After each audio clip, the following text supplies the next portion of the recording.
From his first job flipping burgers at McDonald's and delivering the Washington Post, Craig Willett counts only 1.5 years of his adult life working for someone else. Welcome to the Biz Sherpa podcast with your host, Craig Willett, founder of several multi-million-dollar businesses and trusted advisor to other business owners. He's giving back to help business owners and aspiring entrepreneurs achieve fulfillment, enhance their lives, and create enduring wealth. The Biz Sherpa.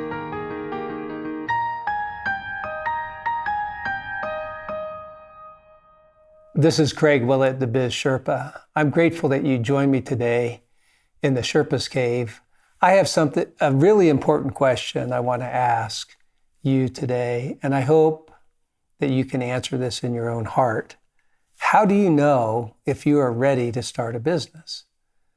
Last time I met with you, I shared with you some ideas about why you should start a business, but then it comes down to actually doing it, right? How do you ever really know? A business takes 3 years, typically up to 2 to 3 years before it really starts to turn a profit. And then between years 5 and 7, you can really start to count on that income that comes in from the business. So I think it takes quite a bit of effort in those initial years. And so you might want to look at your readiness. According to Forbes magazine, 75% of businesses survive the first year, 69% the second year, and 55% all the way through past 5 years. Now, keep in mind, some of those sell, and so maybe that's why the statistics might be a little skewed, but you have a better than 50% chance of surviving past 5 years. Now, I'm not sure how you view those odds, but being a little bit of a risk taker, I view that as pretty good odds. Now, I want to kind of focus on 15 areas that I found from an article and there's a lot more, and I have a whole list myself.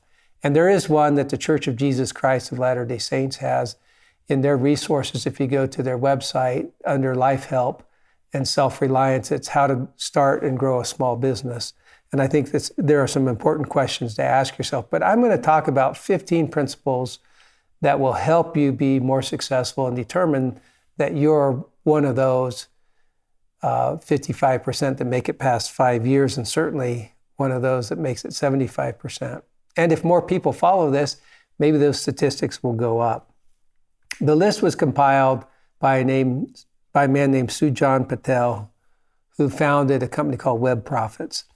It's in Entrepreneur Magazine in June 2015. The first one, he says, is you have a passion for your new venture. I think that's important because you have to be committed. You have to feel good about it. You have to look forward to getting up and going to work every day.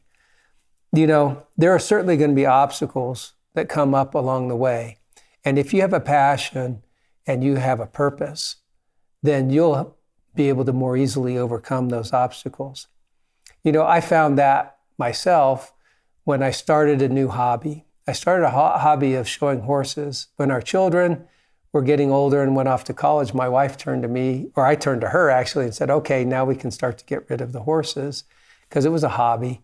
And she said, you need to try it. So I did. My first time in the show ring was quite pitiful. And not wanting to be embarrassed, and also finding that I really enjoyed it, thought I better work at it. So I put together a plan where I worked really hard. Eventually, I became a national champion and a world champion. And I think it's that kind of passion that will show when people talk to you in your business. Let me tell you, I think you've seen the episode with David Friedman of Friedman Harness and Saddle on the Biz Sherpa podcast. If not, I really recommend it. A 6th-generation business owner. So talk about beating all the odds. That's quite incredible. Very few businesses make it into 6 generations. They sell or find other ways to liquidate the family fortune. But anyway, David told me one time when talking about people asking him, well, he's new. How can he come in here and win? And he said, look at his passion. Just look at the smile on his face when he shows. So maybe I can put up a little clip of me showing, but it really does bring great satisfaction to me, as did owning a business. Of the number of businesses that I've owned, I've always enjoyed the interaction I've had with my clients. You have to bear in mind that your own resolution is what's needed to succeed more than any other thing. That's a quote by Abraham Lincoln. You have to be a true believer in your idea. So not only a passion, but what's the old saying? If you don't believe in yourself, nobody else will. I don't know where I heard that, but I've heard it most of my life. And I experienced it one time when I was a teenager. I loved to swim, and I would get up and I would go swim just on the swim team in the summertime and practice. And then I'd love to come home and make a bunch of scrambled eggs with cheese on them for breakfast. But anyway, back to the swimming. I had a great season one time swimming freestyle, the 50 yards, because I'm not an endurance person, believe me. But I would swim this distance, and I was very successful at it. I was at the county meet, and my coach came up to me and he said, Craig, look at the guy you're going to be swimming next to. He holds the state record. And I was excited to swim because I hadn't been beat that year. But now all of a sudden my heart sunk and I started to doubt myself. And here I am against stiff competition, probably the stiffest I'd ever faced that swim season. As I got on the starting blocks and dove into the pool, I swam as fast as I could the first length of the 25 yards and to do a flip turn. And as I was turning, I looked over to see where the state champion was. And I saw that we were pretty much neck and neck. And so with a resolve to swim fast the next time, I started to think, as I turned my head straight to swim toward the other end through the flip turn, I noticed something. Not only did I see where he was, but he wasn't looking at the other lanes. He was looking to see where he was in comparison to me. So maybe there was a seed of doubt in his mind. And you can't very well swim with your hand to the side and your head always turned sideways. You swim faster. I took one breath and swam the other 25 yards as fast as I could. Then I looked, and I had touched the wall just before he did. I had the undefeated season that I looked for. I didn't set a record that day, but I did learn a lesson. And that lesson is you have to believe in yourself or no one else will. And you look, when other people start to doubt, they also can feel pressure. And I think it takes that inner confidence. Now, I'm not saying a childlike confidence is what we're after, but that confidence comes from a sense of purpose, and that leads to number 3 on the list. You have a product or service with a good market. Now, that's his words, but my words are, you have to have something unique, a problem that you're solving, a passion that you have, that you can deliver something in a way and in a manner that's unique to you that no one else can. Think of Coca-Cola. They have a secret formula. They tried to change it. Remember New Coke? And if you don't, go Google it and read about it. It was a failure. The original formula still stands today. And I would say, once you figure out that secret sauce, stick with it. Sure, you need to evolve, but be careful that you don't change the basic principles that underlie your business and its founding. You don't want to copy someone either. I had an opportunity when I was in the real estate development business to merge with one of my competitors. Now, they were a formidable competitor. We just didn't develop necessarily in the same parts of town, but we were in the same metropolitan area. And they did quite a bit of business. As I met with the owner and started to figure out why they wanted to merge, it quickly became apparent to me that they were about doing as much volume as possible. My premise was to do it as profitably as possible, but to not skimp on the construction costs and the materials and the design and the parking ratios that made it truly own for less than rent and have a building with your name on it that you can really be proud of. As I stuck to those principles, I found that the profits were significantly more than my competitors, and I chose not to merge. Had I merged, their profits would have gone up, mine would have gone down when you split the pie at the end of the day. I think it's important to keep your eye on what your principles are. That doesn't mean that my competitors weren't good. It's just they had a different way of approaching business than I did. And I felt comfortable with mine. And so I stuck to my guns. The fourth point he makes is know your players. You know, the first thing that's really important once you have your idea in place and once you start going is you're never going to make it alone.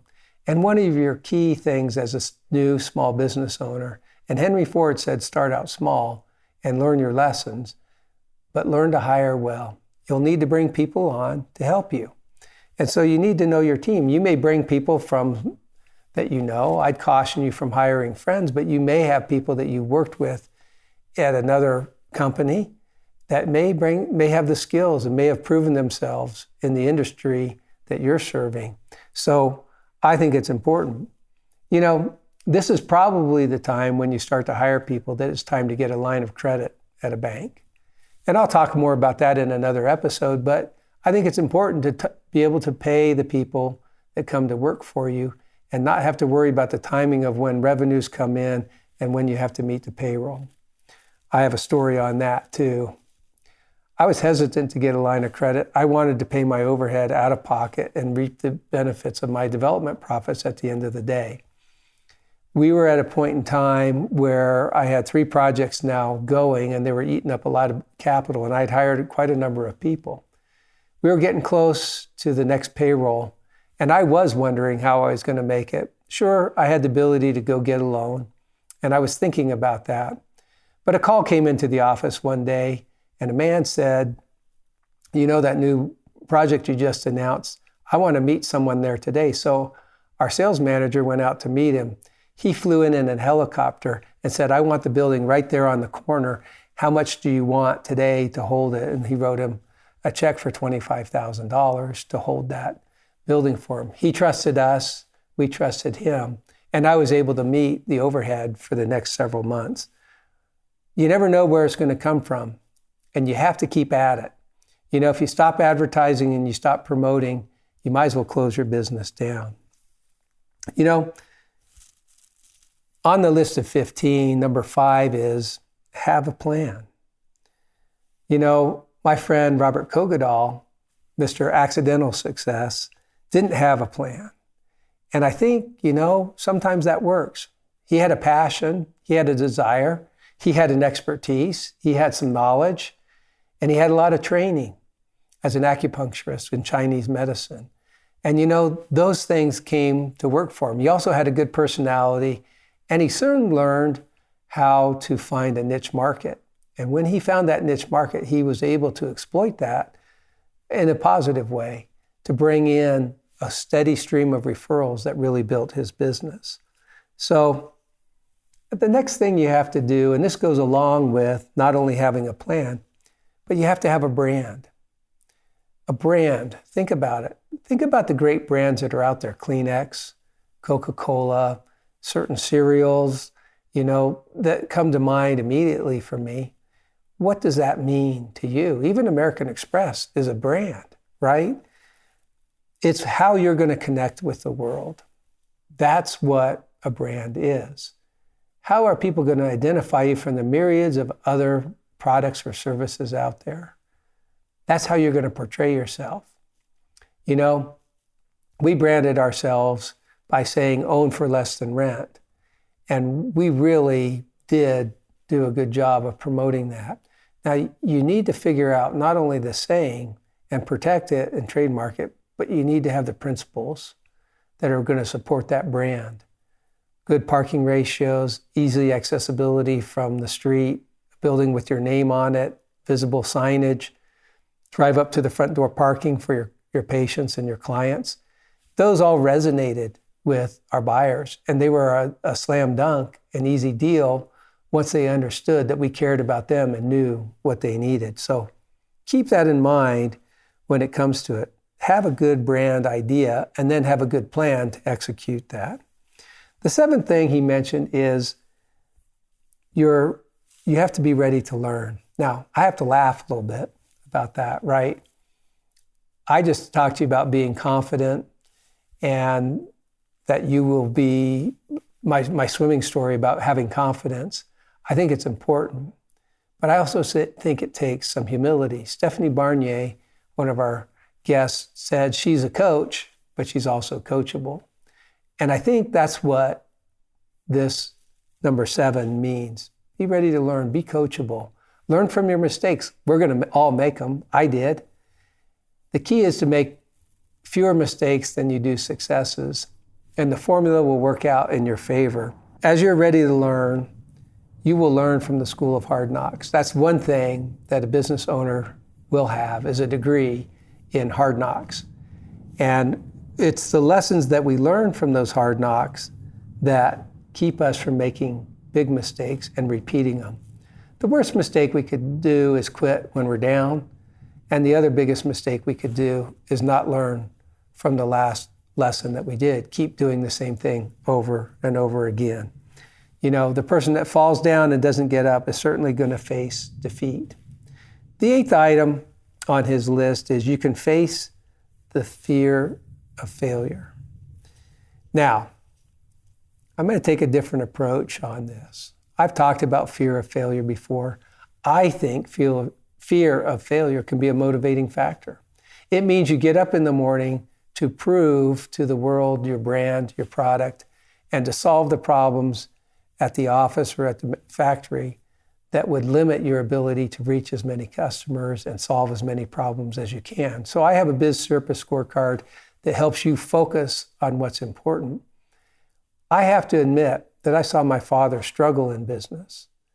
And I saw him, I wouldn't say fail, but he reached a point in time where he wasn't able to provide for himself. You know, that was a scary thing to me as I started my own business right out of college with a master's degree. So, you know, you have to be able to have some resilience. And there's an episode we have on emotional resilience. Fear of failure can be a strong motivation, but it can also be one that holds you back.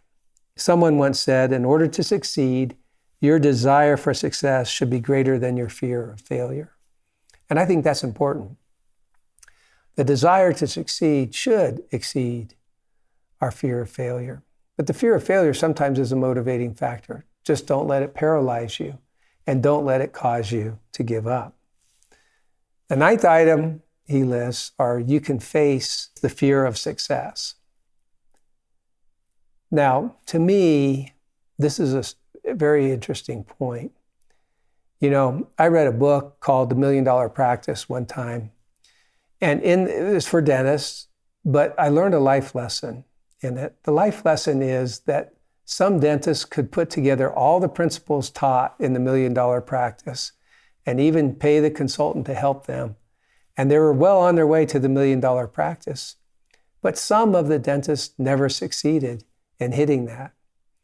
And as the author studied and talked to them, he found that they didn't feel worthy of success.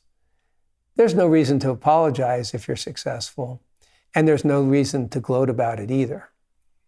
It's important to be humble, but I think the key here is don't excuse yourself from success. Don't underprice your product fearing that you're going to overcharge someone. If you've put your heart and soul into it and you know you're unique and you know why your product's unique, then command the premium that should bring. I think that's what it means when you face the fear of success. You have to be able to do that. I wouldn't spend a lot of time looking at the competition either. You know, I told you I would have lost that race. I guarantee you I would have lost that swim race that day had I kept looking at the competition. I think you need to decide for yourself and then go out and do it. And then you'll find that if you do that, you're the one setting the standard. You're not trying to copy or take the moves that your competitors do. You need to do what you feel is right. After all, it's your business. You have the right to make those decisions. Come what may, you may have greater success than those of your competitor. You know, hard work and ingenuity breed success. And I think those are the keys to not fear success. It takes that hard work and keep the ingenuity going. Make sure your product or service ranks in there among the best available. Number 10, have some cash available. These are reasons your business can succeed. I found that probably the most important thing, more than cash, is to have the emotional support of your family and your friends. And then a lot of people in business start out with very little. I've mentioned in a previous podcast, Michael Dell out of his college dorm room, or Steve Wozniak and Steve Jobs, the Apple computer, started out of their garage or bedroom. These are people who didn't have a lot of money. In fact, they paid some of the neighborhood kids to assemble the computer boards. I think it's important that we don't think that the money is the answer to everything. I know it's on the list and I'm not disputing it. Sometimes you have to accept the funds of friends and family. And I think that is a good place to start. I wouldn't start out necessarily borrowing from the bank. And if you're looking for venture capital, you're barking up the wrong tree. I do have an episode coming up about how to fund your business, and we'll talk more about that. But the term often used is bootstrapping. Work out terms with your vendors. Be creative in your ways to be able to pay other people. But be sure you're honest and you pay them. I think it's important that you have to find a way to make it work. Remember, I told you about my office that I had to paint for the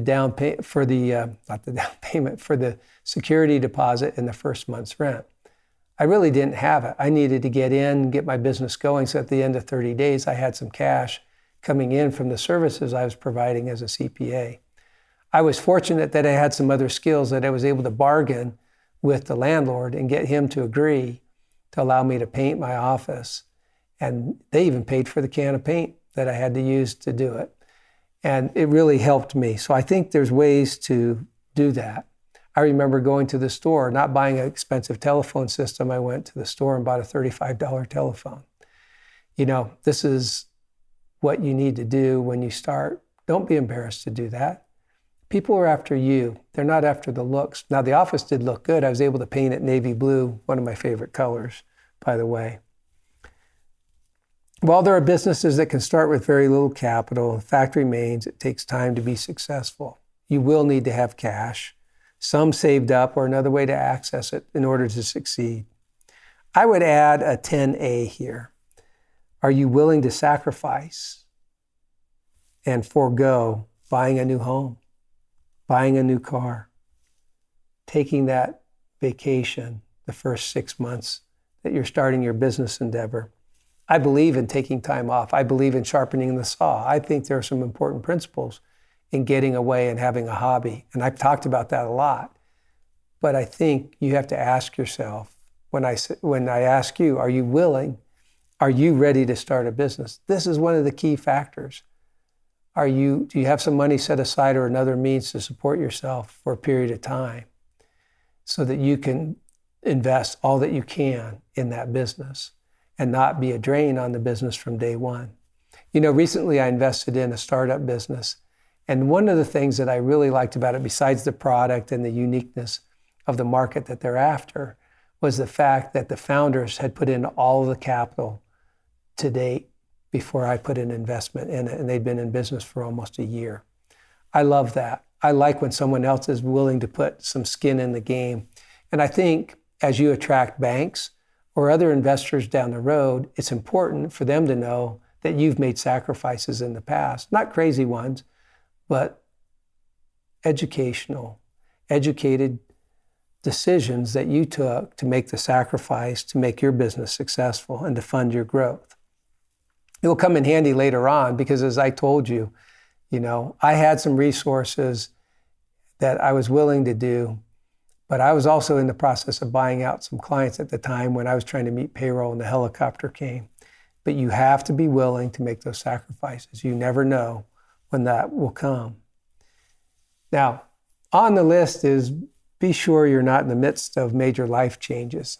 Now, if you watched my episode with Stephanie Barnier, she was pregnant and she had just had a child and she was starting a business and getting very little sleep at home as a nursing mother. I think that's a life change. I started my business when my wife Carol was pregnant and we had just bought a home. That's another life change. So I somewhat disagree about that. I think it's important to take those into consideration to see how fit you are to handle that. If it's a major crisis, a divorce, or something, moving to another state, something that's major, you may want to consider delaying it. But I would make sure that you're on stable ground and resilient to do it. The other thing that's, I think, important is you have experience in the industry. In the first business I started after college, now in college I started a house painting business, and I had experience because I had done it for my dad for the rental homes that he had. So I had confidence that I knew the industry, I knew what products, and I knew how to apply those products, and I knew how to get a reasonably good finished product. I have to admit, I'm a better painter today because I still like to do it once in a while as a hobby.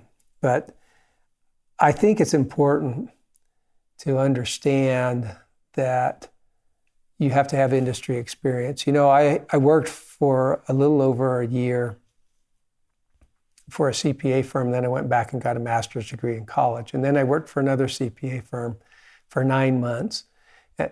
And so that gave me my 21 months of business experience before I started on my own.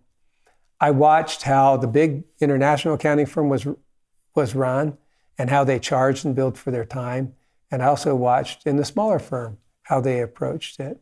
And then when I had decided one day to start my own, I knew the formula for success. I had industry experience, but I soon relied on a greater industry experience that I had, and that is the experience I had learning about real estate at the kitchen table and also getting my license when I was 18. Here I am in my mid-20s starting my own CPA firm, and naturally who gravitated to become clients of mine? Those in the real estate development business. Why? I could speak their language. They felt that I could relate to them, not just financially, but I could talk their language of real estate. It is a different language, and you find that in any industry. I helped start a biotech company, and you know what? Fortunately, the founder and the president were scientists, and they took time to explain to me the science. Not that I ever fully understood it, but I was able to apply my business skills. But they certainly spoke a different language in that boardroom for the time that I was on that board.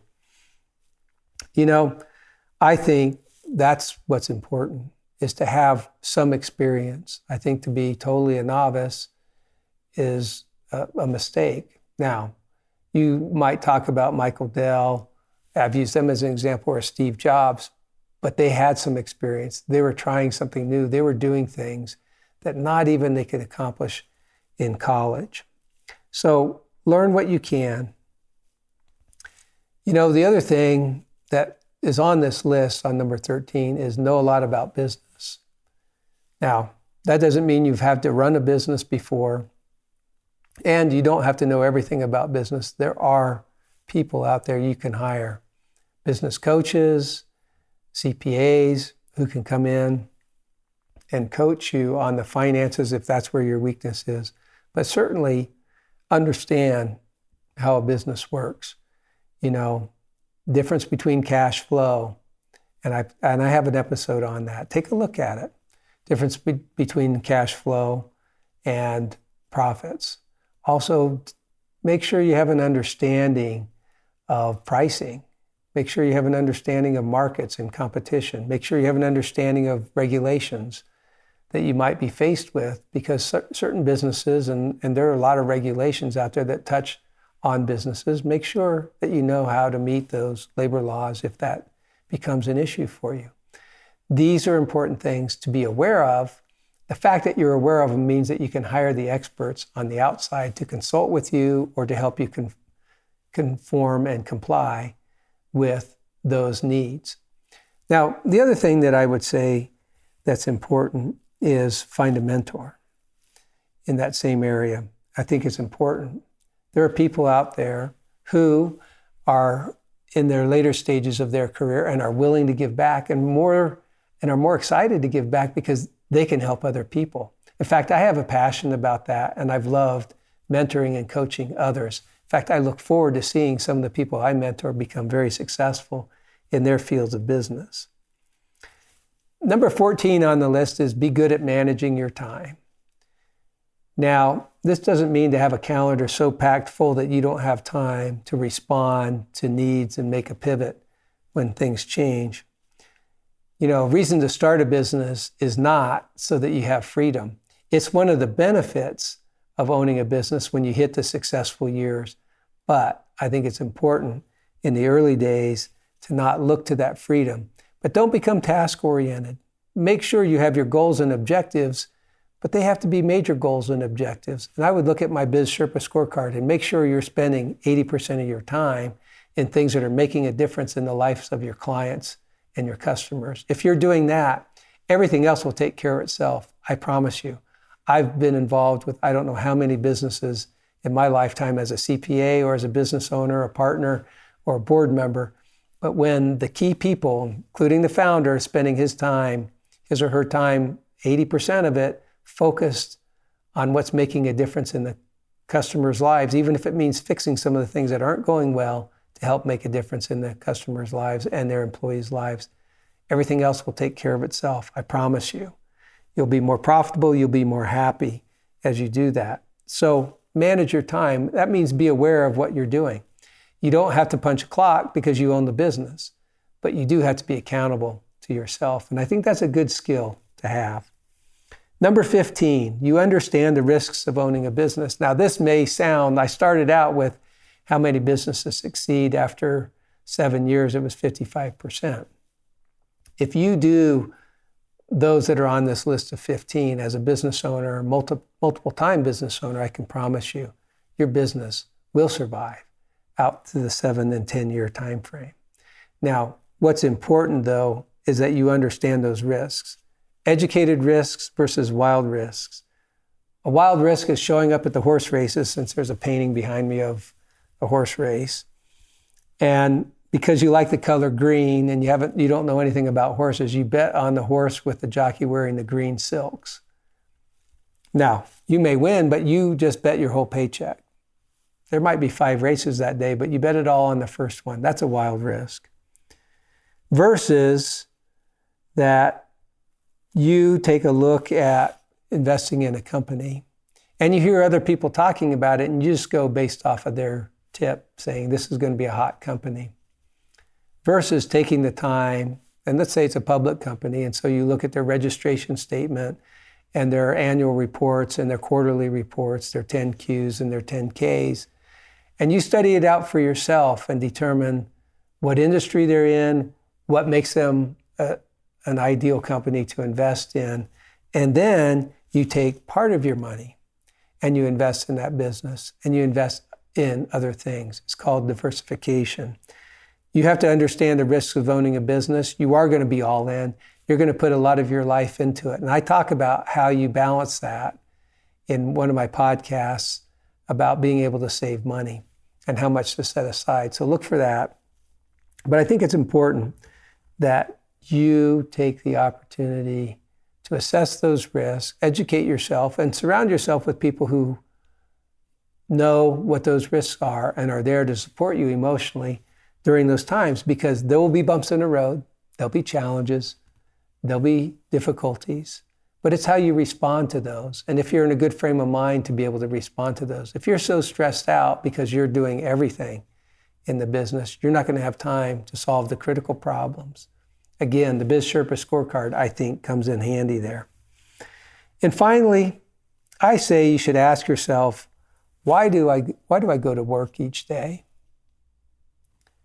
If you're doing it for the money, you're doing it for the wrong reason. If you're doing it to stay focused on making a difference in the lives of your clients and your customers, you're going to find an emotional satisfaction. And I have an episode on emotional currency that I would certainly look at. There's a reward that's an exchange between you and your customers, whether you are there present or not, where when the product is well received, it's delivered well, there's a satisfaction that comes. And when they tell you about how it made a difference in their life, there's no amount of money that can compensate for that. That's an important factor to keep in mind. I can think of, somebody asked me one day, well, where do you get the clients or where do you get the guests for your podcast? And I told them I get them from friends. Why? Because I've had these emotional exchanges with them. I've either used their products or services or they've used mine. And that's where we've had an emotional exchange. And I can think of each one of them and the satisfaction and the deep and abiding connection that comes. And that connection goes far beyond the difficulties of the day, the news headline, or the latest trend or fashion. And I would say, look at what's important. Ask yourself why. Ryan Moss of Little Giant Ladder Systems, who I interviewed, found out that you need to know the reason there's a problem to be able to fix it. He says, ask the why, from Simon Sinek. And I think that's a great start to ask the why, but you have to ask the right question and come up with the right answer. But when you're focused on why your company was founded, who your customers are, and how you make a difference in their lives, everything else seems to fall in line. Then all of your actions become congruent to drive this key principle of success. Don't get stuck in the rut. Be focused. Get out. The biggest determining factor of success is to be focused on your customers. Be focused on their satisfaction. As you do that, and I'm not talking about taking some simple survey, but really understanding what motivates them and how your product or service makes a difference to them. You're going to find that there's going to be these 15 items that you can take notes on. And I want you to score yourself between 1 to 5 on these. And I would say, as I always said in school, that B's are best, A's are anal, and I think C's lead to success sometimes. So I would grade yourself as being ready to start a business if you can get a C or 70%. So if there's 5 points for each one, for 15 of them, that gives you 75 potential points. So if you score a 52 or better on that, you're probably ready to start a business. Let me know. I'd love to have your feedback. I hope you watch this and share this with your friends. My objective as the Biz Sherpa is to inspire business ownership and to encourage and enhance the success of current business owners so that they can get past that 3, 5, and 7 year period and be successful. The principles we talk about are basic and simple. The key is the focus, the passion, and the commitment that you bring to it. What's unique to you? And I think that's the greatest thing. There is great freedom in being able to express yourself each day. That's the joy of being a business owner. That's why I started the Biz Sherpa podcast. I hope you enjoyed being with me today and got something out of this that helped motivate you to determine that you are prepared to start your business. This is Craig Willett, the Biz Sherpa. Thanks for joining me today. Be sure to go to our website to access the resources related to this episode at www.bizsherpa.co. If you enjoyed this show, tell your friends about us and be sure to rate our podcast. Craig would like to hear from you, so share your thoughts in the Facebook community at bizsherpa.co. Follow us on Twitter at bizsherpa_co and on Instagram at bizsherpa.co.